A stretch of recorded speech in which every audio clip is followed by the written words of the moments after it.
Welcome to Board Gamers Anonymous, episode 231, Bras and Board Games. We'd like to thank our Patreon backers for helping us bring you a brand new episode.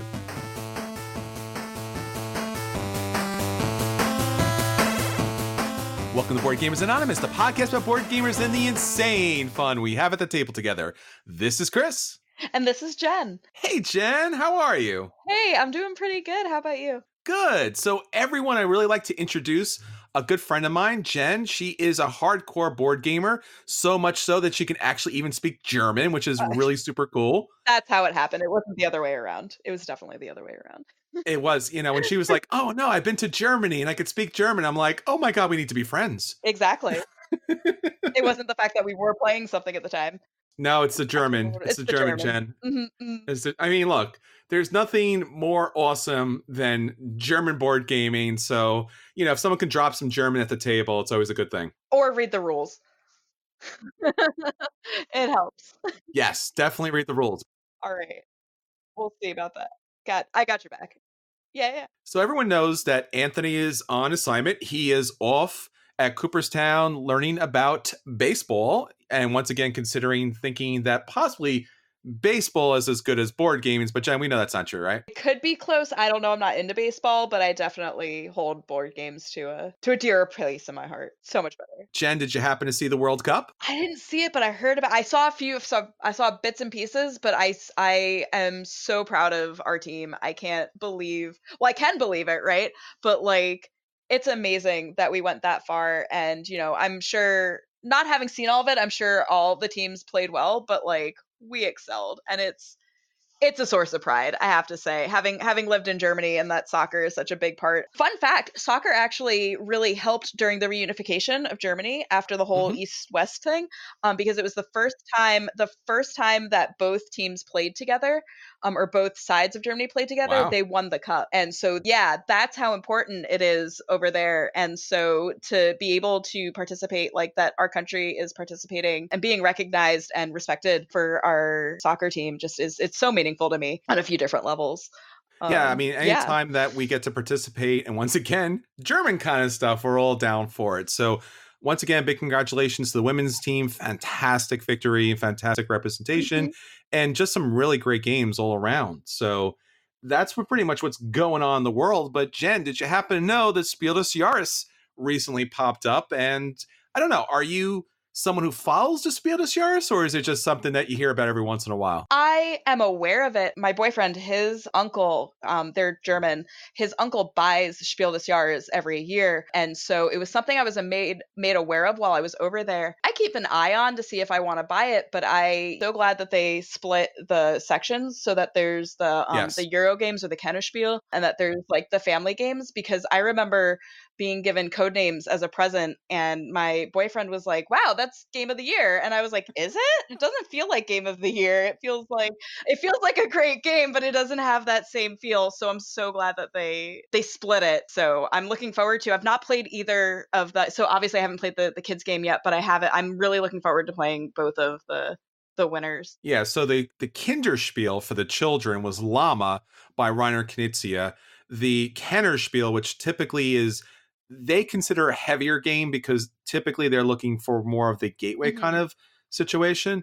So the winner of there was Wingspan, which we're a big fan of. Have you got a chance to see Wingspan or play it, Jen? I've seen it. I love the box art. I love what it looks like, and I'm really excited to try. I love tableau games, so I really can't wait to play it. I'm very lucky that a friend of mine does own it, so it's on my list, and it's nearing. Actually, it's really funny. I have spent quite some time looking at good 2-player board games, and Wingspan always comes up on that list now. And it's actually, for those of you who are looking for something to play with a significant other, it always comes up on best games to play on date night.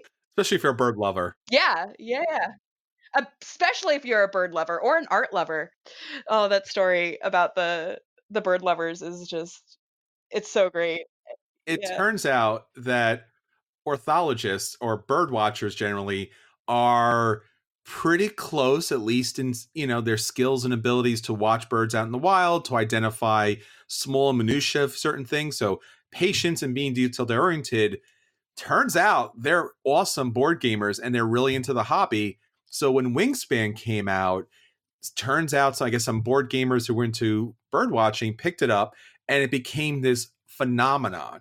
Now, Jamie Stegmaier released what he thought was a good amount of games, which disappeared. And then everybody freaked out because they wanted it. And then it was hundreds of dollars. And it was all because of the Birdwatchers. They took all the board games. Now, Elizabeth Hargrave's fantastic work here is now not going to be available for pretty much anybody, because one of the great things or the challenges here is once a game gets the Spiel des Jahres, especially the Kinderspiel kind of award, it gets, bought everywhere. So when you do see this game, I recommend picking it up.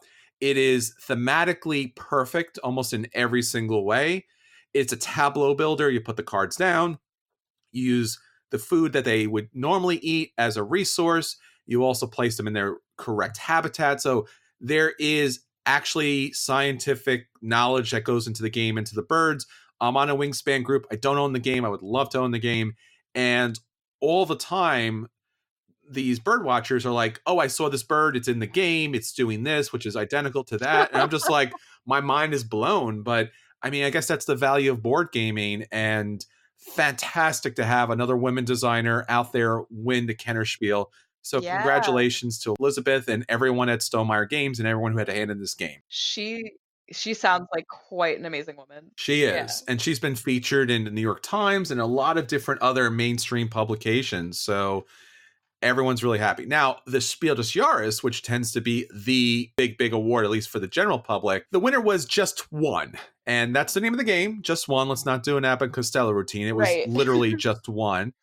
And they won for producing a really fun party game. And we've already talked about in the episode. Jump back and listen to our episode we're talking about. Have you played that, Jen? I haven't played it yet, but it does seem like it'll pass my desk eventually. In the co-ed group that I lead, I tend to play a lot of the party games since I'm like one of the more outgoing ones as a leader. And so I'm sure that it'll show up at some point, considering it just won the award. So I'm excited. Oh, absolutely. Oh yeah. So I never turned down my nose at learning a Euro. I never turned down my nose at learning a party game. So definitely looking forward to that. So jump back to episode 224 if you want to hear Anthony's review of the game. He did like it, and I'm hoping to play it at some point pretty soon. So we also want to talk about our Patreon backers. Thanks to them, we are able to produce more and more episodes and deal with the ongoing challenges of a weekly podcast, because we really want to get those episodes out to you. You probably know that over the last several weeks, if not months, we've had some challenges getting the episodes out on time, and we really feel terrible about that. I do the editing and the hosting and pretty much everything on the production side, and then Anthony does all the backside stuff. A lot of work, and typically and currently I'm running into some technical issues on my end. So thanks to everyone for bearing with us as we go through this process, but computers and everything else tends to be a little expensive, and we really want to produce the best podcast possible for you.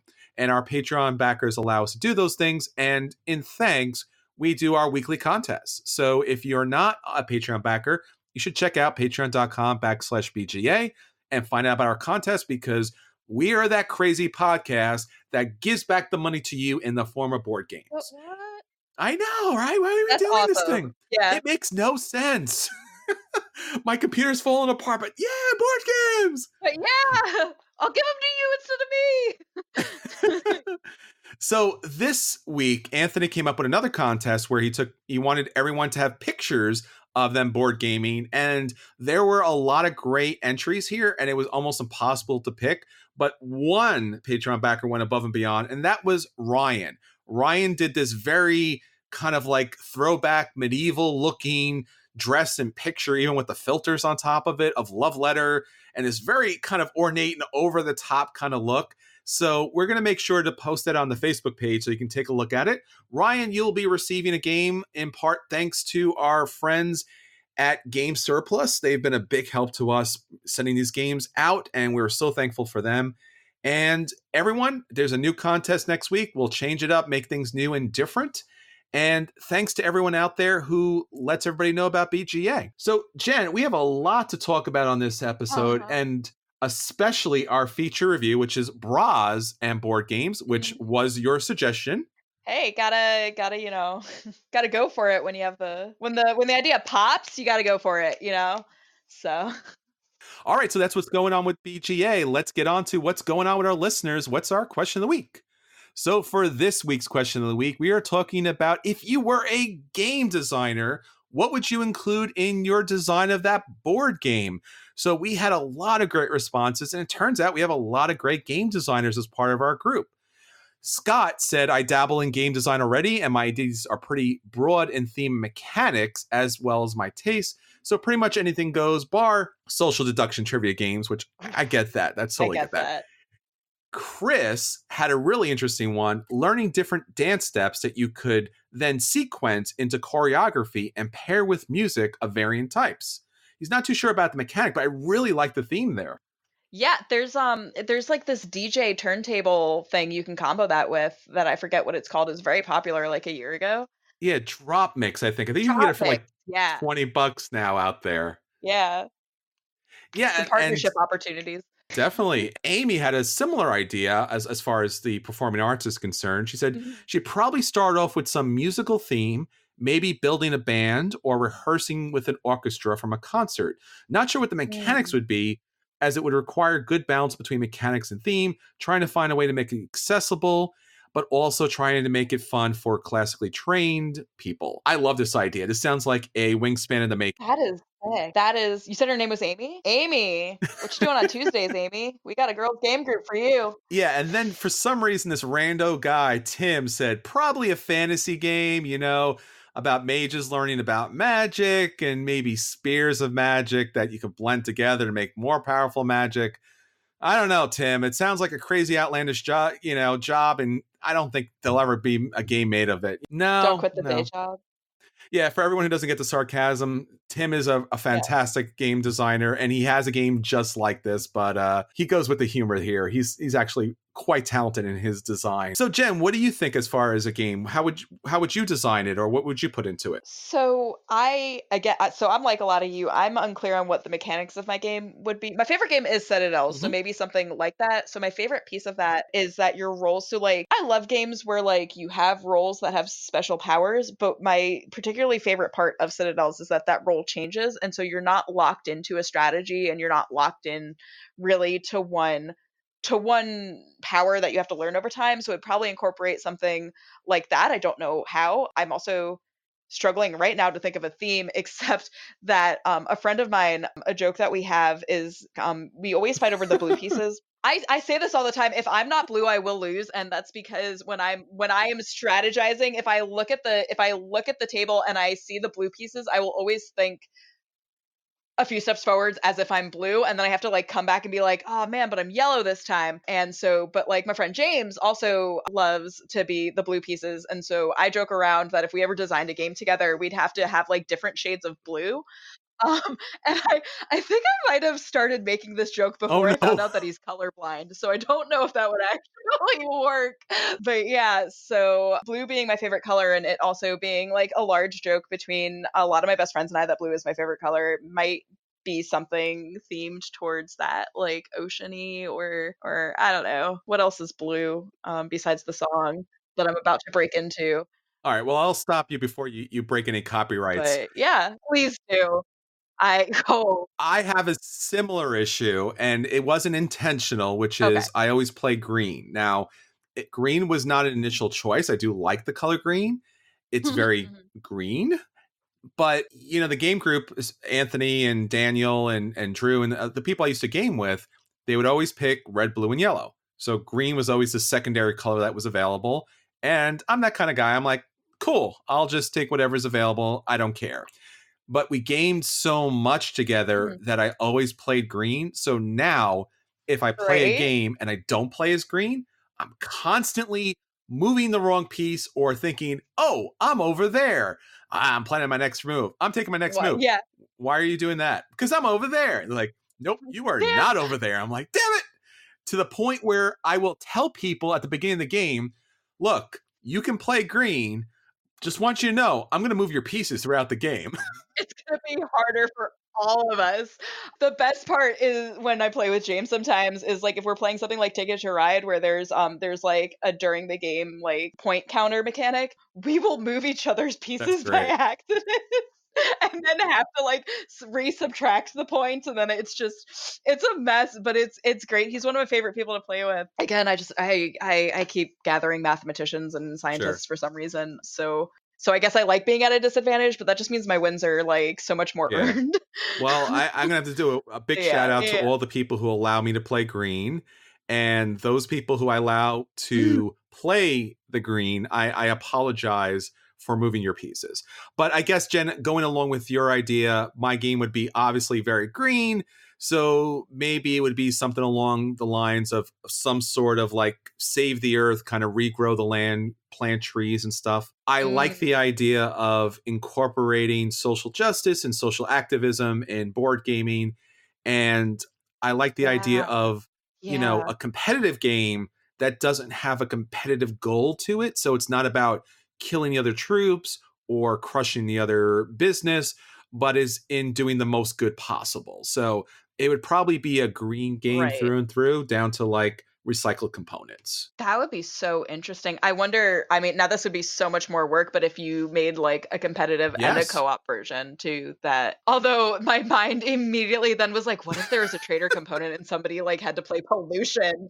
Like, and then like my brain literally just thought of like Fern Gully. But yeah, that's one too many games this week, I guess. It happens. But oh, that sounds so cool. Oh, that would be awesome. All right, so if you'd like to jump in and let us know your favorite game or your favorite game design, please reach out to us on all of our social media, Facebook, Twitter, BoardGamersAnonymous.com, which will have all of Jen's fantastic articles, which she'll be talking about later in the episode.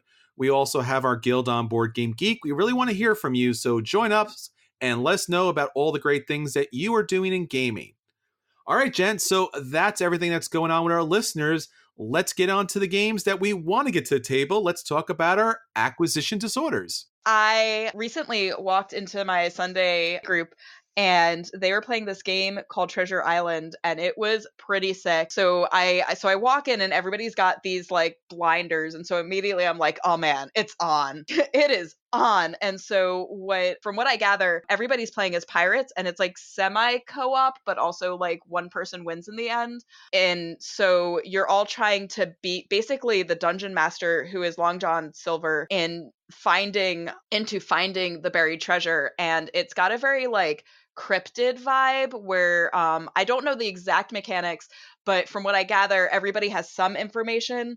And they're trying to find the treasure. And so I walk in and there's this board on the table and everybody's got these little markers and like rulers and like compasses, and they're trying to like measure out things and make searches. And it looked awesome. It looked like fresh, like brand new, like, you know, because like you could sit down to a game, right, and be like, this is exactly like this game except the theme's different. And that was not that was not what I thought when I saw Treasure Island. And so I can sometimes be a sucker for theme. Of course, the one downfall is that I tend to dislike games that have the marker mechanic, because you know to play that game, you're going to be at Staples, like you're going to be like your Amazon cart is just going to be full of like discounted like white board markers. And then of course there will be somebody that like tries to erase it with their finger and you're like, no, oils.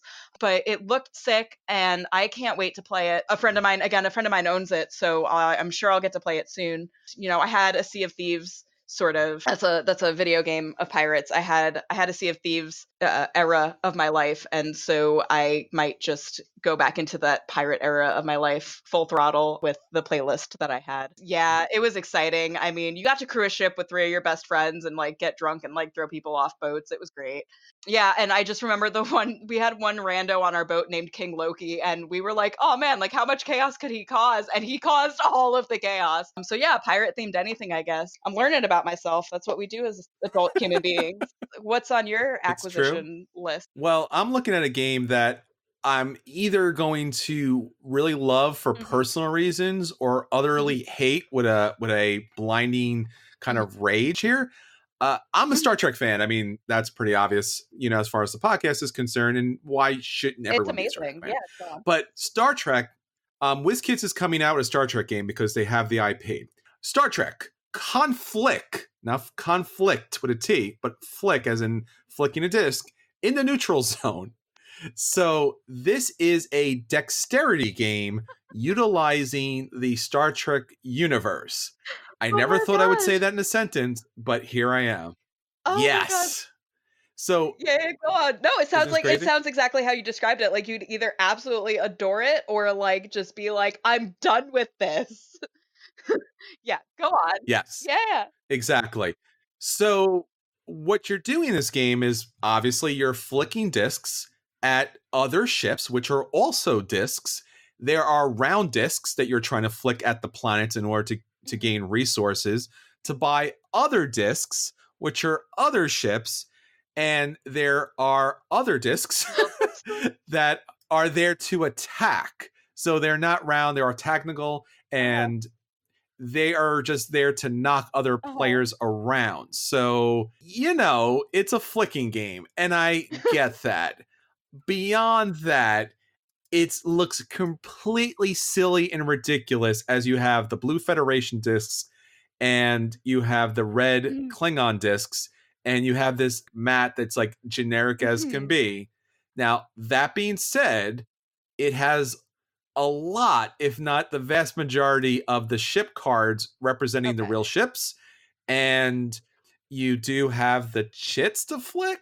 So this is either a guilty pleasure or I'm going to jump up and down Right. about this. And I'm not sure Right. which, Jen. So what I'm hearing then is it does have that like fanboy quality of like it's got enough detail for you to be into it, but like also enough generality to like be like to your non-nerd friends like, "No, no, no, it's going to be a fun game. I don't care what you think about Star Trek."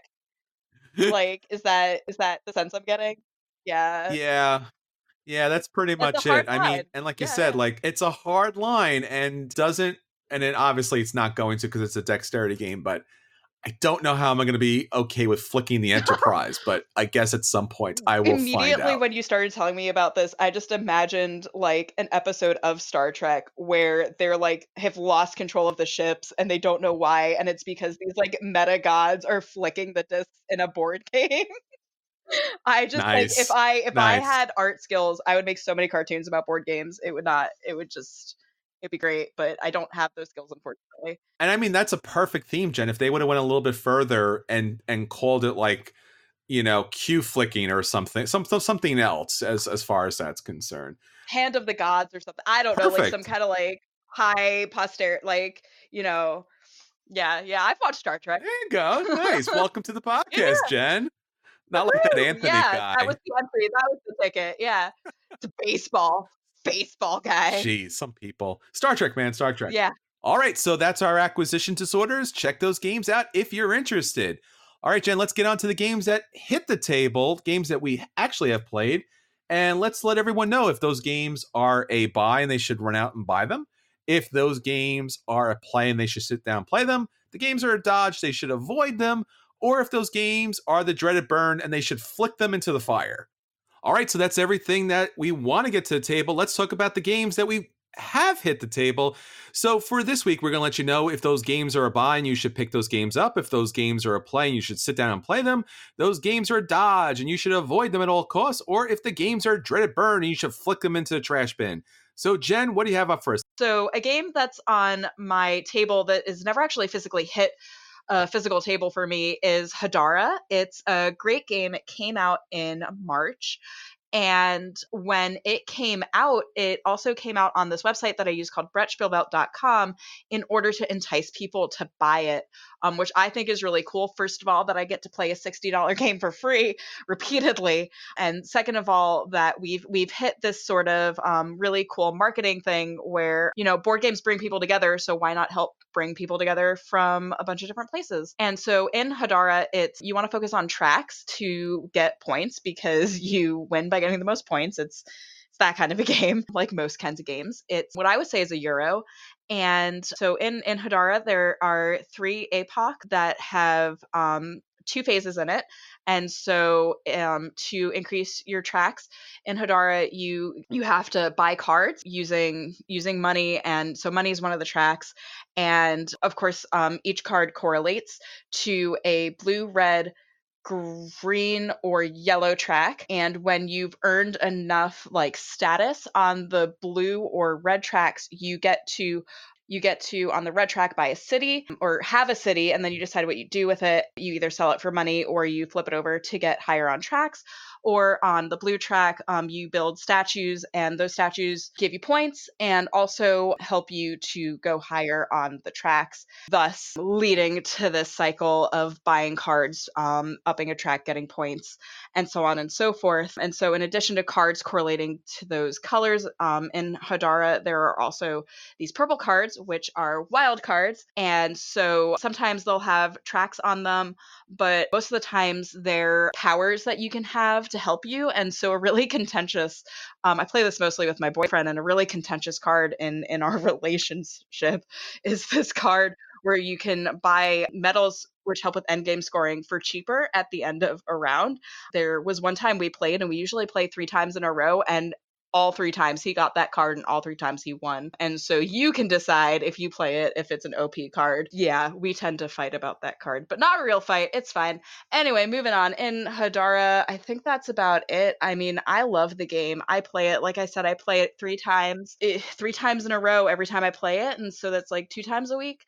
And I absolutely love it. The only problem is I wouldn't quite buy it yet because it just seems to be a game with a lot of setup and a lot of cleanup. And so I highly enjoy being able to play multiple times instead of just one time. And so I would play it and see if you want to buy it, and maybe just keep checking the price, because I know it's a great game and it's a fun game. And we normally play it at 2-player, and I've also played it at 5-player. And so it seems, I hate to say this because I don't think there really is a game that's great at all player counts, but it seems good at Hadara is pretty good at most of the player counts I've played it at. So yeah, that's my game. And all right. If I have to read, yeah. All right, so the game that hit my table this week is what I hope to be, and I promise everyone listening, is the last in my ongoing review of Lorenzo Magnifico, the Pazzi Conspiracy Kickstarter edition. I've been talking about this for a while. They came out with the electronic version. It was awful. They came out with a small deck of additional cards, the physical cards, which I paid for and wanted to add to the game. And it shipped. It's fine quality cards. It matches the game, so there's no problem there. But they didn't include any explanation of the new cards or rules how to integrate the cards into the actual game.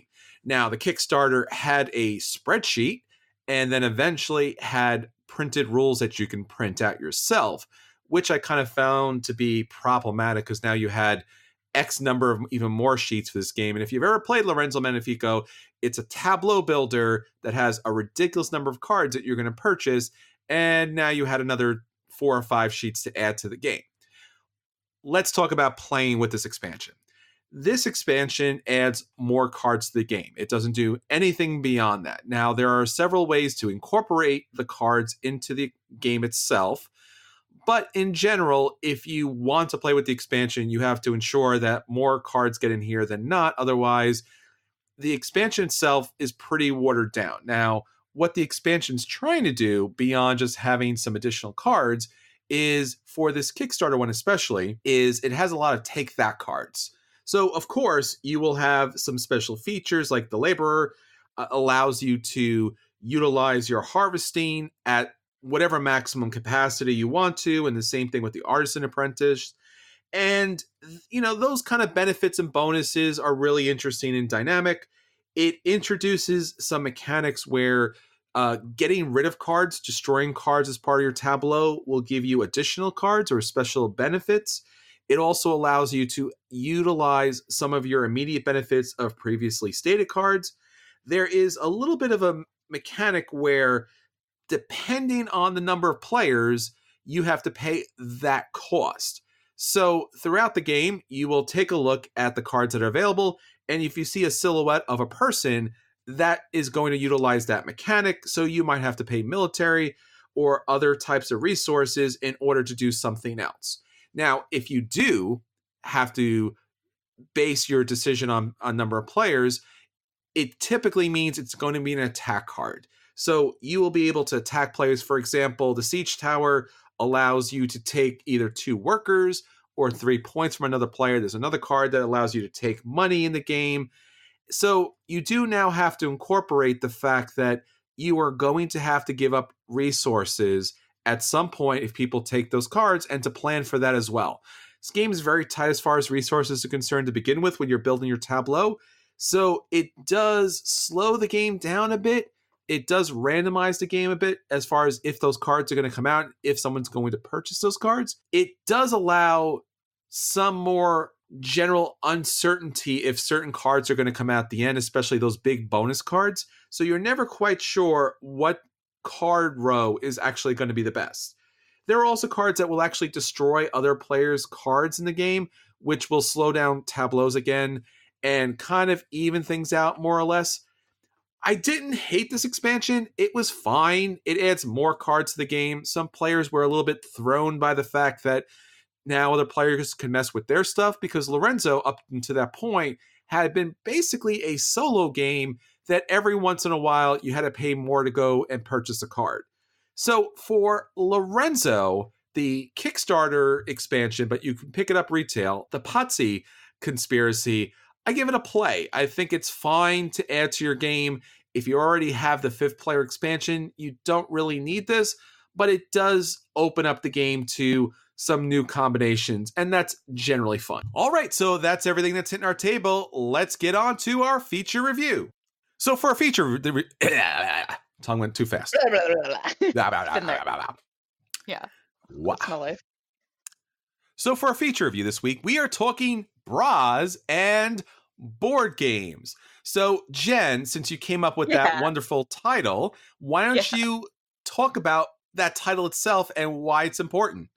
All right, so for our feature review, we are talking about bras and board games, a topic I never thought we would talk about, but a topic Jen suggested, and her and I have been talking for quite some time about women in gaming and how they can be more welcome into the hobby. And Jen has graciously been writing articles about this topic and a lot of similar topics that are going to be on BoardGamersAnonymous.com. So unfortunately, we can't go into every detail, but we want to kind of point you there to read Jen's complete articles here.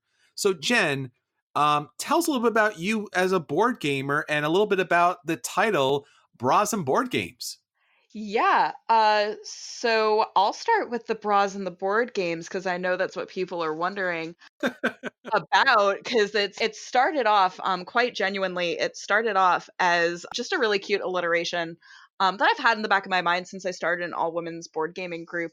I wanted to attract a lot of people, so I was a little bit afraid of like calling a group bras and board games, because then I also thought people might get the wrong idea, start showing up with like bras on fire, and fire near board games, not what I want. Anyway, so once I had the alliteration down, when I was trying to title one of my articles, which is on the gamer girl stereotypes that are really harmful to actual gamer girls, I titled it Bras and Board Games, and then came up with this metaphor that finding the right gamer group, now this could be a board game or this could even be like an online gaming, but finding the right group, the right community, the right people to spend a lot of time with very much feels like when you get to take your bra off at the end of the day. And so it's something that is just so trivial that you wouldn't always think about, that it's like the equivalent that I've come up with is that the gender neutral equivalent that I've come up with is that it's like that feeling that I'm pretty sure we all have known of feeling like you're holding your breath for a decision, or just holding it in general because you're so anxious, or holding it because you're underwater, and finally being able to get that air and being able to breathe. That's what taking your bra off feels like. So if you've ever wondered, which I'm sure a lot of men have, but also I think it's a really good metaphor for finding kind of your tribe or your squad, or whichever word you want to use for a group of people. I don't know, your flock. I could keep going on the herd, your herd. But yeah, so that's where that title came up with. And I just thought what to kind of just describe the whole reason of why I wanted to write these articles. So Jen, what it seems like you're saying is obviously going to a game night can be restrictive for women coming. It can be. It's, it depends on the group. Like Actually, it doesn't depend on the group. It's always in the back of your mind. I'm a lifelong nerd. It's the same feeling you get when you walk into a comic book shop or a video game store. And I personally get a thrill out of it because I get a thrill out of being like the only of a type. I am an ENFP, if you're familiar with Myers-Briggs. I love being unique, but it also brings with it this kind of weird fear and restriction of, that people are watching you because you're unique.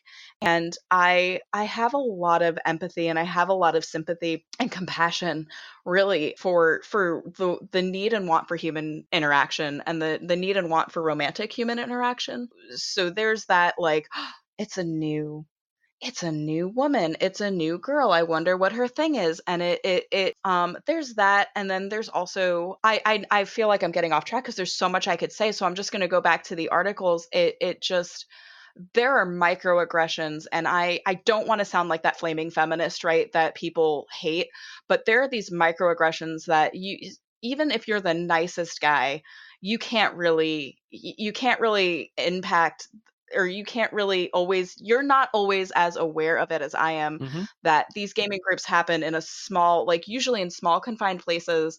And if you sit me in a corner and some random person is coming on to me or harassing me or saying something, what have you, if you physically put me in a corner, I physically have no way out of that situation. Yeah. I don't want to sound like the sky is falling. That's not who I am, but it's a fear. And there's this one article that I wrote on microaggressions, and it happens to be the longest article, unfortunately. But one of my reasons for writing the articles was to help men who don't see it or don't experience it to know what is happening to us and how we react and why it scares us away and why we don't want to be in gaming groups. And so, unfortunately, it's my darkest article that I had to write, but something that seems like an impossibility, or that you would never do, right? So let's come back to the fact that I trust you. Like, Chris, I trust you. Sure. And I know that you're somebody that I know I can open up to. And whether or not, and you are somebody that I can truly understand, in your mind would say, I would never do that, so I guess it never happened. Sure. But in the back of every woman's mind is some scary, weird, creepy scenario that has actually happened to her, unless she's been living under a rock. Sure. That could happen, and I think really could be escalated. As you mentioned, I guess one of the things that, as a man, that we don't generally think about, especially when it comes to gaming, is we game in a lot of places that are off the beaten track. Sometimes they're not at public locations, or sometimes they're in a room, in a place that at night. Right, because that's when we get off. Yeah. Because work. And Yeah. I've had guys say to me, like, why aren't we getting more people? Or I've seen women as part of meetup.com, like, hey, I'm going to come. And then they cancel. I'm going to come this week, and they cancel. I'm thinking about coming. Right. What games do you play? Who's there?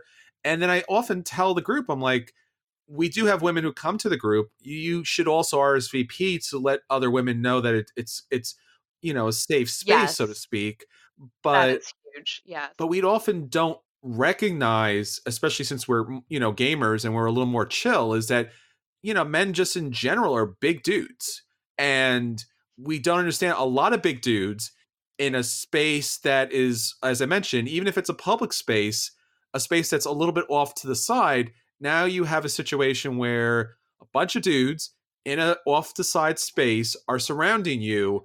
Now, it's to play a game, but it's also going to be intimidating to pretty much anybody, but obviously mostly women, especially when there could be a possible attraction where it then might get a little more aggressive. Right. So two things popped in my mind when you were saying that. And the first is that in the introductory article that I wrote, and in a few others, I note this, that we as a community, right? Because I'm including myself as this community, even though I run a women's group, I'm not excluding myself from the board game community. I'm just creating something different within it. We as a community have this huge PR problem. That's not our entire community, but there is some grains of truth when you meet these sometimes well-meaning men that are socially awkward or have social hesitancies that they or the inability to read what is happening. And again, this is where I say I have compassion, I have empathy, but I am not going to always choose to put myself in a situation that could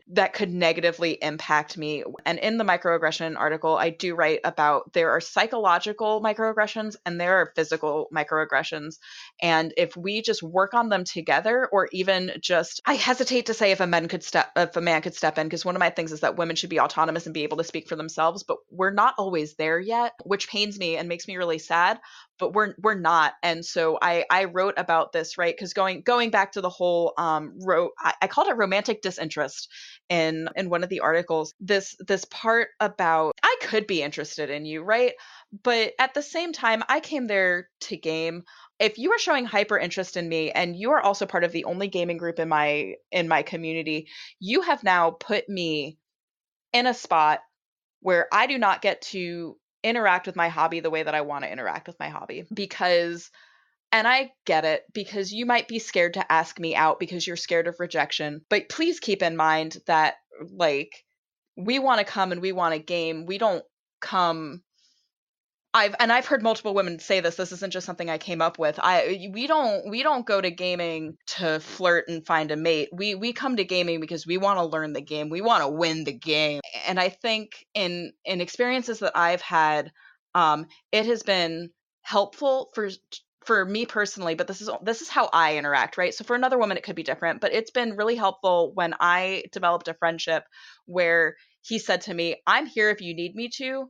And I can totally, and like who just completely offered to be a diffuser or a buffer. And to know that I had that made me keep coming back to the group, even when I had been asked out by a huge ton of men or come onto by a lot of men. Having that person there that I knew that I could go to feel safe, and that I knew I could go to be like, I want to play a game and I want to excel at this game, instead of, and I talked about this in the microaggressions, I've seen it, and it's been done to me, where I've seen men follow women around the board game groups, like specific women that they're fixated on. And so knowing that I had that person there, granted, it helped me that that person, who I love very dearly, was disliked very strongly by the person that was fixated on me. But that did help. But knowing that I had that person there, really was a boon to me, going back to a group that I would not have otherwise gone back to. So it sounds like, obviously, as men, since we are the majority of board gaming, and we're hoping to kind of open up even more, because initially, as you said, we don't see the problem because we're welcome in automatically. And the environment is already built for us to kind of respect and engage with each other in a particular way. So when a woman comes to a group, it's like, we don't know what to do, or maybe we're not doing the best things possible. And it sounds like, probably as far as board gaming groups are concerned, that it's important for all of us to be allies when anybody comes to the group, but especially women, because we want to have more women gaming with us. So there's a catch-22, right? Because when and I've found this in ministry as well. When you say that you want to be welcoming, there is a scale, and a lot of people will go to the opposite side of that scale and be so over-welcoming that it actually scares the person away. And so I don't want that, right? But I do want to be welcome enough. And I think that an appropriate welcome would be, hey, I'm playing this board game and this is, how it's played. Are you interested? If you have a spot, right? Or saying like, oh, those people have that, or like asking what type, right? Because there's another thing that I wrote about, I think in the stereotype article, about stereotyping women to be beginners. We can't break out of that stereotype if you don't let us. A lot of people misinterpret being experienced in the hobby with being smart in the hobby, if that makes sense. So it's misinterpreted like, this woman is a beginner, so we're going to start her with a beginner game. Well, if the beginner game is code names, but the woman's actually a neuroscientist, like, she might like code names, but like, there's nothing stopping her from picking up Catan super easy. I totally lost. There was something you said and there was something I wanted to say and I can't entirely remember what it is, but you're right. Everybody has to be an ally, and it comes down to how do we make somebody feel comfortable, and how do we help them to pursue their interest in within the hobby, and their interest could stop at party games, who knows, or their interest could go as far as brass. A friend of mine started a meetup group, and he offered to give me that platform, and we started getting new women coming. And like any meetup group, we had to slog it out. It was me originally, it was me and two very close friends of mine. Then more women started showing up, and then more women started consistently showing up, to the point where we have a core group, but that it's like any game group, it gets a little dodgy depending on, people's personal schedules. And so it's just amazing to sit there. And so the first time we had a large group, which was around 6 women, I had one woman who has kids my age who turned to me and said, "This is such a wonderful environment that you've created, because I would not," I think she had 2 sons, to be honest. She goes, "I just would not, I don't want to go to a group and have to deal with all of that," right? Because women very commonly in our society get put into a position where we are conflict mediators. And again, you think about board games, and I mean, what is more conflicting than actively putting yourself in competition with one another? And so it was just so heartfelt. And then all the other women agreed. And then I think what was really special was that women who were my age or younger affirmed it, because they always wanted to get in the hobby. And either one, they were relegated, I call it the kids table. They were relegated to the kids table, or the party table rather, and were never able to look into the games that they were actually interested in, or 2, they were seen as prospects, as romantic prospects. And again, I want to affirm that there is nothing wrong with meeting your significant other through a board game group, but when somebody is devoted to the hobby and just wants to come and wants to game, like if you want to try a romantic relationship with this person, it's gonna be outside of the board game group anyway. And so taking a chance and trying to spend time outside of the group, I think, is the best tester. But going back to the women's group, it was just so, I don't know, it fit, because I love competition, but I don't love what we call aggro. I don't do I have to define my terms? Um, like, I think we're all gamers, right? And so a lot of women, no offense, guys, a lot of women were like, "I can't deal with how aggro guys get." And I am dating a mathematician here, guys. And I have a theology degree. Like, I'm not saying I don't want a challenge, because I absolutely adore having a challenge. That's how I know I've really won. But to get emotionally invested so much as to have people tell you you're being aggro, it's not a good look. It is one of the things keeping women away. And so the one thing in the article that I wrote on my women's space is that I truly believe, and this comes from a background of social justice, caucusing is such an important step. It's where you spend time within your minority in order to figure out where you want to go as a group, and what your shared ideals are.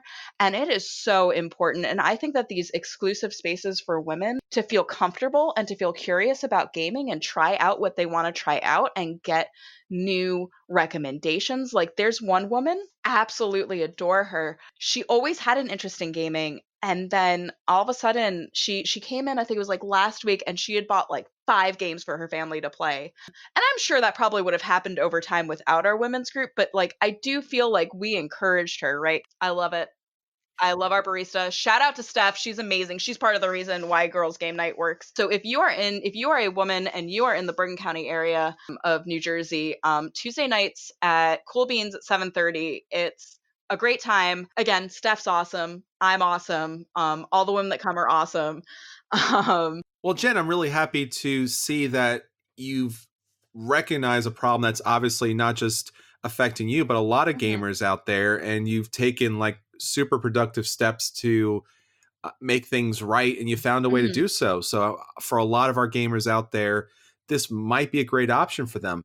If gamers are gaming with obviously a mixed gender group, what would you recommend, or what would you leave them with as far as a piece of information? The articles are on boardgamersanonymous.com. There's a lot of information there to read through and a lot to get out of there, but give us something quick that people can kind of hold on to? So two really quick things, and I'll start with the lovey-dovey thing. One of my articles is basically a love letter to my boyfriend, and I wind up coming to the conclusion that if you're there to game, respect the game. That is sexier to me than you trying to impress me by letting me win or like trying to overbeat me. And I encourage you to pursue something, but like pursue it in a respectful way. On the other side of that, if you are there, and I think this is we've talked about this, you and me, if you are there experiencing and being able to see that a woman is uncomfortable with a situation, asking is like the biggest thing you can do, because one, the woman will feel heard and acknowledged, and two, it gives her an extra tool to feel safe. And again, I hate that I have to use the word safe, dangerous, and whatever else. But just asking is so important. Whether it's asking, on the psychological standpoint, whether it's asking, hey, what kind of games are you into, or what have you played, instead of, hey, they're playing that party game over there, I think you'd really like it, or even just asking, hey, I noticed that this is happening to you, what can I do? Or even just making sure, now this is not asking, this is just silently doing, just making sure she doesn't get put in the corner seat. I tell in the articles, I say you all have to get in contact with your inner Patrick Swayze, and make sure that baby is not in a corner, because it is a physical thing, it is a psychological thing, and even though we are there on the social contract that we will finish the game, not having a physical out is the quickest way to disconnect us from the game and disconnect us from you, who might be a great friend or even great potential partner, but making us feel physically uncomfortable is like, no. So then on a really positive note, I absolutely adore both spaces that I am a part of, both my co-ed space and my women's group. And I think that more women leadership in this community is happening. And I love it, because I do think that more women leadership will encourage more women to be a part of the hobby, and to not be afraid, even if you are in a church basement at 9:00 at night, to come and play. And so yeah, my main rules, I guess, what I would want to leave you with are respect the game, respect each other, and respect the space.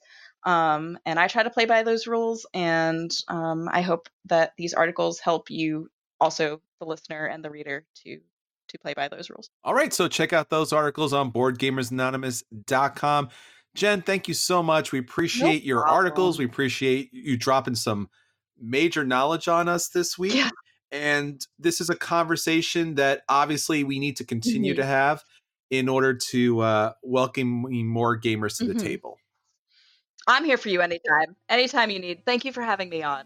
All right, so that's everything for this week. Until next time, this is Chris. And this is Jen. And we'll save you a seat at the table.